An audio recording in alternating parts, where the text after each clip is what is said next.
أعوذ بالله من الشيطان الرجيم. Bismillahirrahmanirrahim. Au nom d'Allah, le tout miséricordieux, le très miséricordieux. Ha-Mim.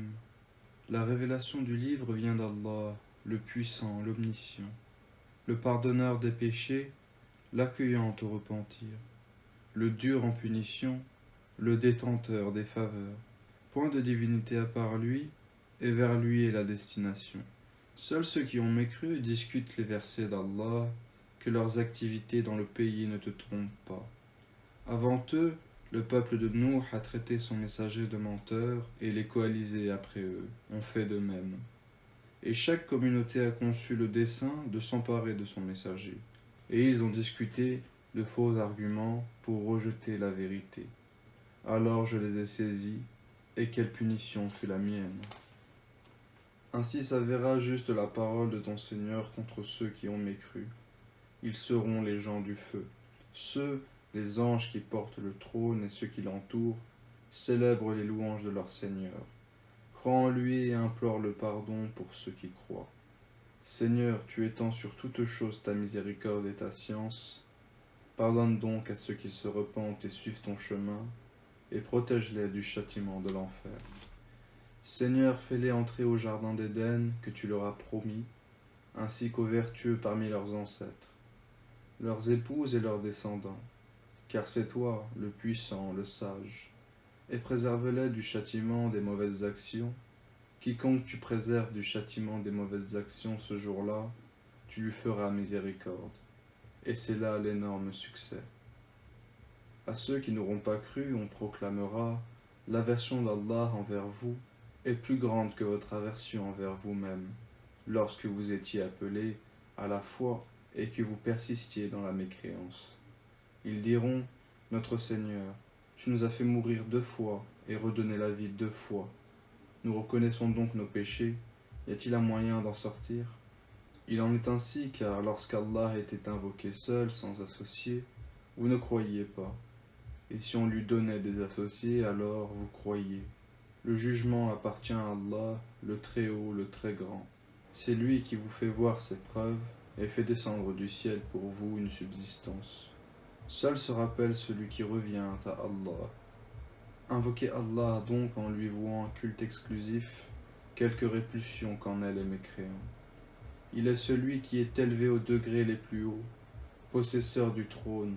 Il envoie par son ordre l'esprit sur celui qu'il veut parmi ses serviteurs, afin que celui-ci avertisse du jour de la rencontre. Le jour où ils comparaîtront sans que rien en eux ne soit caché à Allah, à qui appartient la royauté aujourd'hui, à Allah l'unique, le dominateur. Ce jour-là, chaque âme sera rétribuée selon ce qu'elle aura acquis. Ce jour-là, pas d'injustice, car Allah est prompt dans ses comptes. Et avertis-les du jour qui approche, quand les cœurs remonteront aux gorges, terrifiés ou angoissés.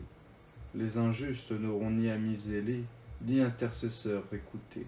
Il, Allah, connaît la trahison des yeux, tout comme ce que les poitrines cachent. Et Allah juge en toute équité, tandis que ceux qu'ils invoquent en dehors de lui ne jugent rien. En vérité, c'est Allah qui est l'audient, le clairvoyant. Ne parcourt-il pas la terre pour voir ce qu'il est advenu de ceux qui ont vécu avant eux? Ils étaient pourtant plus forts qu'eux, et ont laissé sur terre bien plus de vestiges. Allah les saisit pour leurs péchés, et ils n'eurent point de protecteur contre Allah. Ce fut ainsi parce que leurs messagers leur avaient apporté l'épreuve, mais ils se montrèrent mécréants. Allah donc les saisit, car il est fort et redoutable dans son châtiment. Nous envoyâmes effectivement Moussa avec nos signes et une preuve évidente vers Pharaon, Haman et Karun. Mais ils dirent, magicien grand menteur. Puis quand il leur eut apporté la vérité venant de nous, ils dirent, tuez les fils de ceux qui ont cru avec lui, et laissez vivre leurs femmes, et les ruses des mécréants ne vont qu'en pure perte. Et Pharaon dit, laisse-moi tuer Moussa, et qu'il appelle son Seigneur, je crains qu'il ne change votre religion, ou qu'il ne fasse apparaître la corruption sur terre. Moussa lui dit, je cherche auprès de mon Seigneur et le vôtre protection contre tout orgueilleux qui ne croient pas au jour du compte. Et un homme croyant de la famille de Pharaon qui dissimulait sa foi dit: Tuez-vous un homme parce qu'il dit: Mon Seigneur est Allah, alors qu'il est venu à vous avec les preuves évidentes de la part de votre Seigneur? S'il est menteur, son mensonge sera à son détriment. Tandis que s'il est véridique, alors une partie de ce dont il vous menace tombera sur vous. Certes, Allah ne guide pas celui qui est outrancier et imposteur. Ô mon peuple, triomphant sur la terre, vous avez la royauté aujourd'hui, mais qui nous secourra de la rigueur d'Allah si elle vous vient?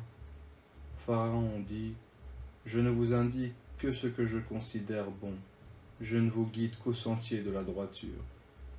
Et celui qui était croyant dit: Ô mon peuple, je crains pour vous un jour semblable à celui des coalisés, un sort semblable à celui du peuple de Nouh, des Had et des Tamoud et de ceux qui vécurent après eux. Allah ne veut faire subir aucune injustice aux serviteurs. Ô mon peuple, je crains pour vous le jour de l'appel mutuel, le jour où vous tournerez le dos en déroute, sans qu'il y ait pour vous de protecteur contre Allah, et quiconque Allah égare n'a point de guide. Certes, Youssef est venu auparavant avec les preuves évidentes, mais vous n'avez jamais cessé d'avoir des doutes sur ce qu'il vous avait apporté. Mais lorsqu'il mourut, vous dites: Alors Allah n'enverra plus jamais de messager après lui? Ainsi Allah égare-t-il celui qui est outrancier et celui qui doute.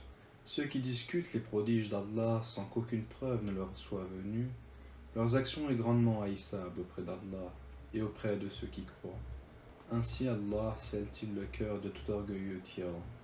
Et Pharaon dit: Ô Haman, bâtis-moi une tour, peut-être atteindrai-je les voies des cieux, et apercevrai-je le Dieu de Moussa. Mais je pense que celui-ci est menteur.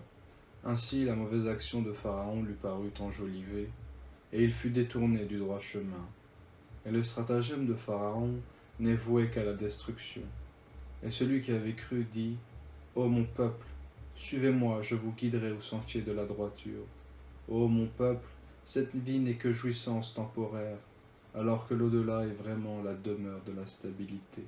Quiconque fait une mauvaise action ne sera rétribué que par son pareil. Et quiconque, mâle ou femelle, fait une bonne action, tout en étant croyant, alors ceux-là entreront au paradis pour y recevoir leur subsistance sans compter.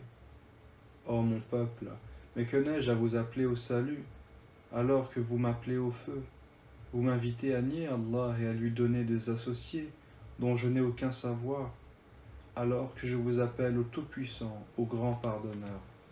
Nul doute que ce à quoi vous m'appelez ne peut exaucer une invocation, ni ici-bas, ni dans l'au-delà. C'est vers Allah qu'est notre retour, et les outranciers, ce sont eux, les gens du feu. Bientôt vous vous rappellerez ce que je vous dis, et je confie mon sort à Allah. Allah est certes clairvoyant sur les serviteurs. Allah donc le protégea des méfaits de leur ruse, alors que le pire châtiment cerna les gens de Pharaon. Le feu auquel ils sont exposés matin et soir, le jour où l'heure arrivera, il sera dit: Faites entrer les gens de Pharaon au plus dur du châtiment. Et quand ils se disputeront dans le feu, les faibles diront à ceux qui s'enflaient d'orgueil: Nous vous avions suivis, pourriez-vous nous préserver d'une partie du feu? Et ceux qui s'enflaient d'orgueil diront: En vérité, nous y voilà tous. Allah a déjà rendu son jugement entre les serviteurs. Et ceux qui seront dans le feu diront aux gardiens de l'enfer: Priez votre Seigneur de nous alléger un jour de notre supplice. Ils diront: Vos messagers ne vous apportaient-ils pas les preuves évidentes? Ils diront: Si. Ils, les gardiens, diront: Eh bien, priez. Et l'invocation des mécréants n'est qu'aberration. Nous secourons certes nos messagers et ceux qui croient, dans la vie présente tout comme au jour où les témoins, les anges gardiens, se dresseront, le jour du jugement. Au jour où leurs excuses ne sera plus utile aux injustes, tandis qu'il n'y aura pour eux la malédiction et la pire demeure. En effet, nous avons apporté à Moussa la guidée, et fait héritier aux enfants d'Israël le livre, une guidée et un rappel aux gens doués d'intelligence.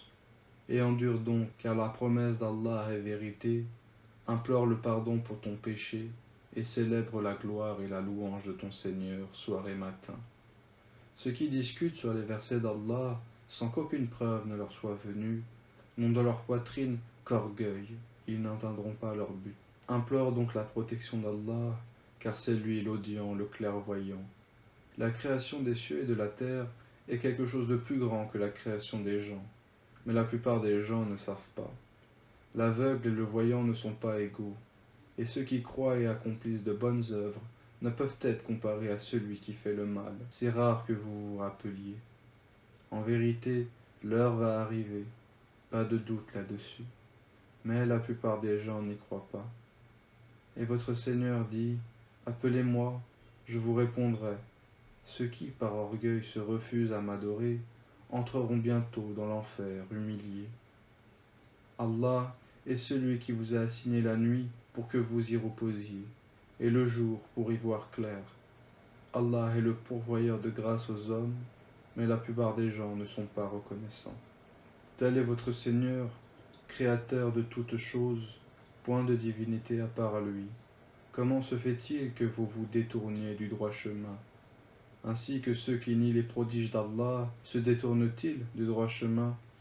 C'est Allah qui vous a assigné la terre comme demeure stable, et le ciel comme toit, et vous a donné votre forme. Et quelle belle forme il vous a donnée. Et il vous a nourri de bonnes choses. Tel est Allah, votre Seigneur, gloire à Allah, Seigneur de l'univers. C'est lui le vivant, point de divinité à part lui. Appelez-le donc en lui vouant un culte exclusif. Louange à Allah, Seigneur de l'univers. Dis, il m'a été interdit, une fois que les preuves me sont venues de mon Seigneur, d'adorer ce que vous invoquez en dehors d'Allah. Et il m'a été ordonné de me soumettre au Seigneur de l'univers. C'est lui qui vous a créé de terre, plus d'une goutte de sperme, plus d'une adhérence. Puis il vous fait sortir petit enfant pour qu'ensuite vous atteigniez votre maturité, et qu'ensuite vous deveniez vieux. Certains parmi vous meurent plus tôt, et pour que vous atteigniez un terme fixé, afin que vous raisonniez. C'est lui qui donne la vie et donne la mort, puis quand il décide une affaire, il n'a qu'à dire soit, et elle est. N'as-tu pas vu comment ceux qui discutent sur les versets d'Allah se laissent détourner? Ceux qui traitent de mensonges le livre, le Coran, et ceux avec quoi nous avons envoyé nos messagers, ils auront bientôt, quand des carcans à leur cou et avec des chaînes ils seront traînés, dans l'eau bouillante et qu'ensuite ils brûleront dans le feu. Puis on leur dira, où sont ceux que vous associez à Allah? Ils se sont écartés de nous, diront-ils, ou plutôt, nous n'invoquions rien auparavant. Ainsi Allah égare-t-il les mécréants. Voilà le prix de votre exultation sur terre, sans raison, ainsi que de votre joie immodérée. Franchissez les portes de l'enfer pour y demeurer éternellement, qu'il est mauvais le lieu de séjour des orgueilleux. Endure donc la promesse d'Allah est vraie, que nous te montrions une partie de ce dont nous les menaçons, ou que nous te fassions mourir avant cela, c'est vers nous qu'ils seront ramenés. Certes, nous avons envoyé avant toi des messagers, il en est dont nous t'avons raconté l'histoire, et il en est dont nous ne t'avons pas raconté l'histoire. Et il n'appartient pas à un messager d'apporter un signe ou verset, si ce n'est avec la permission d'Allah. Lorsque le commandement d'Allah viendra, tout sera décidé en toute justice, et ceux qui profèrent des mensonges sont alors les perdants. C'est Allah qui vous a fait les bestiaux pour que vous en montiez et que vous en mangiez, et vous y avez des profits, afin que vous atteigniez sur eux une chose nécessaire qui vous tenait à cœur. C'est sur eux et sur les vaisseaux que vous êtes transportés, et il vous montre ces merveilles. Quelle merveille d'Allah niez-vous donc? Ne parcourent-ils donc pas la terre pour voir ce qu'il est advenu de ceux qui étaient avant eux? Ils étaient pourtant plus nombreux qu'eux et bien plus puissants. Ils avaient laissé sur terre beaucoup plus de vestiges, mais ce qu'ils ont acquis ne leur a servi à rien. Lorsque leurs messagers leur apportaient les preuves évidentes, ils exultaient des connaissances qu'ils avaient, et ce dont ils se moquaient les enveloppa. Puis quand ils virent notre rigueur, ils dirent, « Nous croyons en Allah seul, et nous renions ce que nous lui donnions comme associés. » Mais leur croyance au moment où ils eurent constaté notre rigueur ne leur profita point. Telle est la règle d'Allah envers ses serviteurs dans le passé, et c'est là que les mécréants se trouvèrent perdants.